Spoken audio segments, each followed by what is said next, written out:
Hi, everybody. It's Mark Rushton of MarkRushton.com. It is Sunday, December 19th, 2021. Third day in a row. Yeah. I have, so this video is called Signed Up for DISCO.AC and a Lite and Airtable Pro. And I'm going to talk about the reasons why I signed up for those accounts and paying for them at that level. And but first, real quick here, got my boxes set back up here and some recording stuff, and I'm going to break out my apps and maybe some of my instruments and start making some sounds again. That would be a nice thing to do, but we'll see. It's nice. I've got kind of a small studio office here, and it kind of has to double and triple for other things. So, I mean, someday I'll have space where this stuff is just sitting out and it's just easy to get to. But for now, I have to make do with what we got. So DISCO.AC, I've been using it for about 3 weeks and figuring out the interface, which is pretty easy.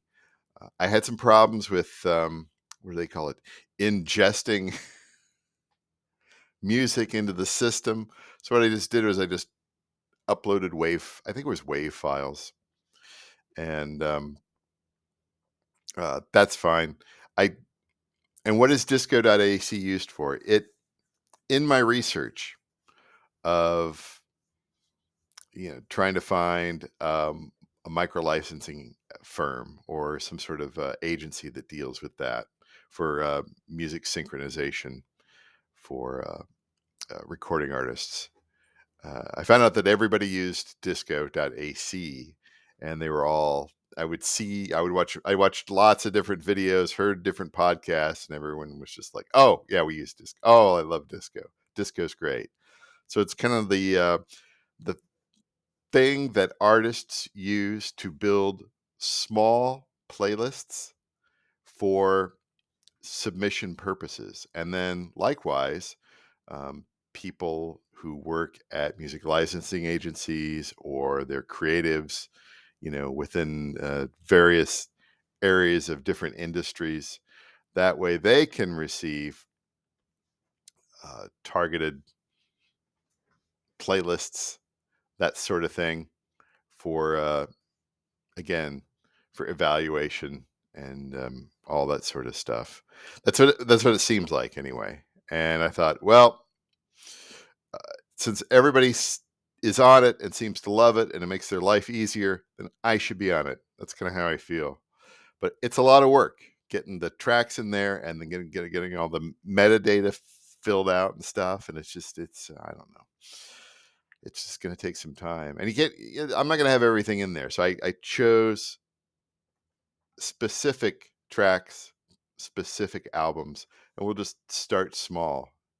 I don't have to have the whole 2,500 tracks in there. I mean, most of them, like a lot of the field recording stuff, I can't see a market for that, but I could be wrong.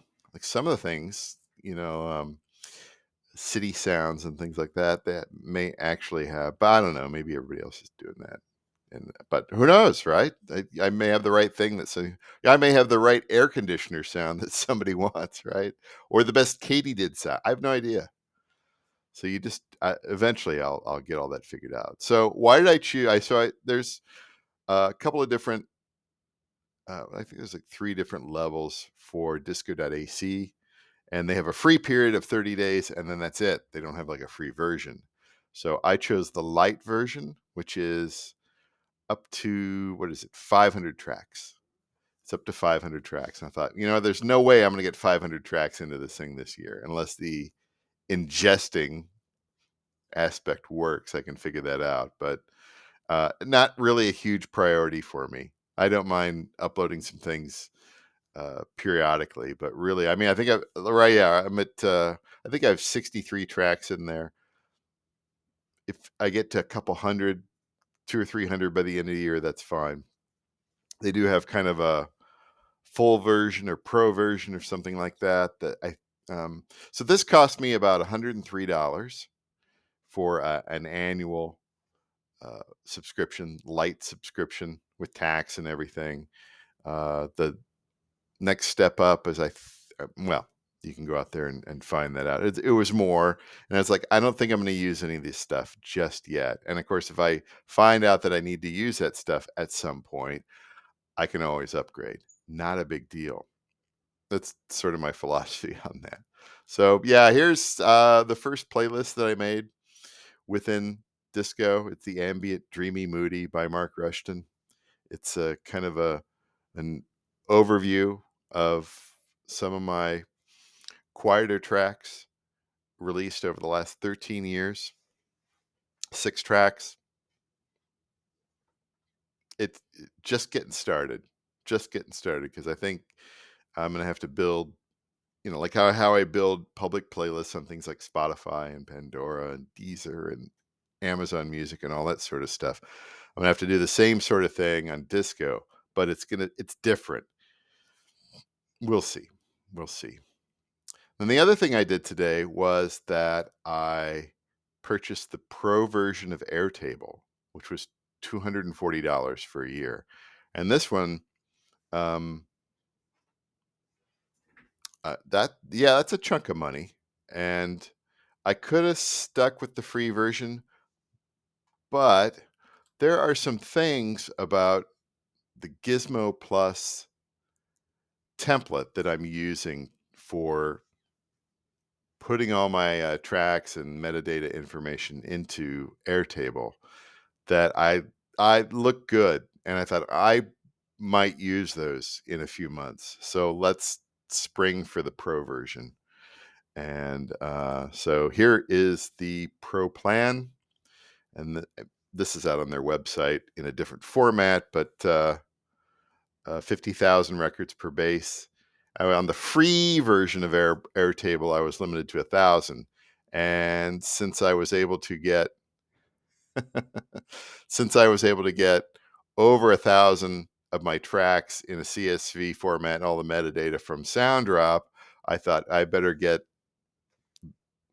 also the pro version and get that large number of records per base and all this stuff that I'll never use.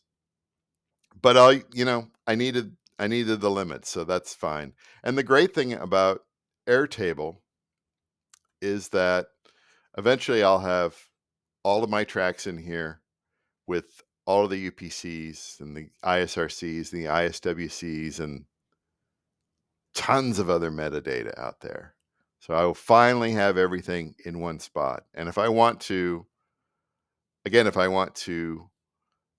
download a copy for download for CSV, I could download that copy to Excel if I want to use it for some other purpose, in which case I can then filter, data sort, all that sort of stuff. And that's good.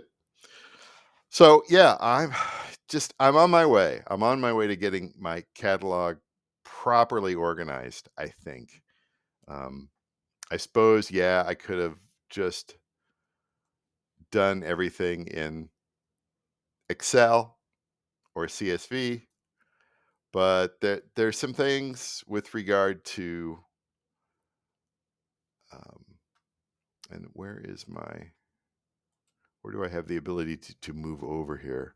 Well, anyway, here it is right here. Some of these extra things that are in Airtable, I like the album cover art and listen links and stuff like that. That makes it nice, because when you go and build reports and you build little PDF sheets and things like that on the tracks, which will likely be necessary for Disco, then it just looks that much better. It just looks that much more professional. So I could be wrong. But who knows? This will help me out. So yeah, the whole cost is about $343 for DISCO.AC Lite, Airtable Pro. I'm gonna have to spend a bunch of time getting my tracks into Airtable. I've also got to, again, wait. If you saw the video from yesterday, I've got to wait. I've got inquiries out to CD Baby, RouteNote, and DistroKid to see if they can provide me with a CSV or some sort of uh, formatting of my track metadata. That'd be nice. That would make life a lot easier. But who knows? Some of these companies, yeah, we'll see. We'll see. That's it for today. I'm just kind of checking in, sort of a vlog, video log sort of thing. And I know this is like super arcane. How many other people out there? How many other independent artists have 2,500 published tracks and they're dipping their toe into synchronization? Probably none. But who knows? There might be some people out there that are thinking about using DISCO.AC or Airtable or Gizmo Plus. And so this is the road I'm going down. And listen, worst case scenario, spending some time with Airtable. It seems like a really uh, robust. I don't want to use the word robust, but it looks like it's a very uh, popular program. So learning about that, it's always nice to have a little extra uh, bit of knowledge about something under my belt. So I'm and dipping my toe into the world of no-code relational databases in the cloud. All right, I'm rambling now. That's it for I can smell dinner. Anne's making a perfect pot roast. So hold the pot though. Talk to you later.